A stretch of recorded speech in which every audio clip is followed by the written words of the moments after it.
करोड़ों हिंदू मजदूर सड़क पर पैदल और भूखे प्यासे मर रहे हैं। कहाँ गए हिंदुओं के ठेकेदार? भगवाधारी भी इनकी मदद करने क्यों नहीं आ रहे? अब हिंदू खतरे में नहीं है क्या? अब हिंदू ही नहीं बल्कि हिंदू का परिवार, हिंदू के बच्चे, हिंदू की नौकरी, हिंदू की जान भी खतरे में है।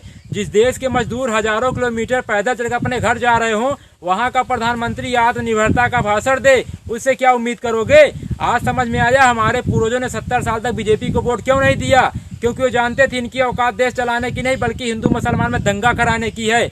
मेरी बात याद रखना, हिंजड़ों से औलाद और बीजेपी से विकास की उम्मीद केवल आसाराम राम रहीम की गुफाओं में पैदा होने वाले अंधभक्त ही कर सकते हैं। तबाह होकर भी तबाही नहीं दिखती है, अंधभक्ति है जनाब, इसकी दवाई नहीं बिकती। धर्म को धंधे में मिला दिया जाए तो बड़ा फायदा है। किसान 50 रुपए लीटर गाय का दूध नहीं बेच पाता, रामदेव 90 रुपए लीटर गाय का मूत्र बेच लेता है। जिनको लगता है भाजपा समारोह की पार्टी है, सही है, क्योंकि सड़कों पर भूखे प्यासे रोते बिलखते मजदूर 90% दलित पिछड़े हैं। यही उनका मदद न मिल पाने का सबसे बड़ा कारण है। एक बात याद रखना, चाहे 16 मजदूर मरे, चाहे 16,000 मजदूर मरे, सरकार पर कोई प्रभाव नहीं पड़ेगा, क्योंकि सरकार पूंजीपतियों की है, गरीबों की नहीं।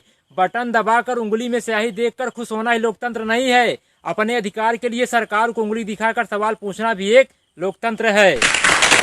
रेलवे बिकेगा, एयर इंडिया बिकेगा, बिकेगा देश का कोना कोना। कोरोना से भी खतरनाक बीमारी है यारो अंधभक्त का होना। हिंदुस्तान में धर्म के नाम पर खून सबका खोल जाता है। बात जब गरीब, किसान, बेरोजगार, मजदूर की होती है तो सबका खून पानी बन जाता है।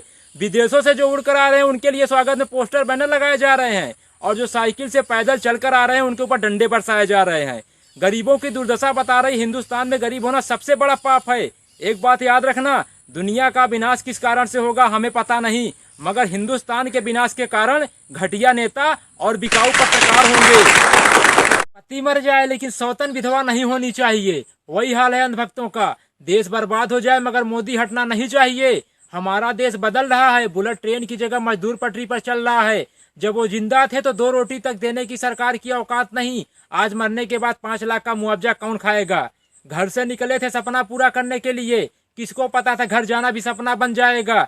जब गरीब मजदूरों को पैदल सड़क हादसों में कुचल कर मरना ही है तो पीएम केयर फंड में मिला दान किस काम का?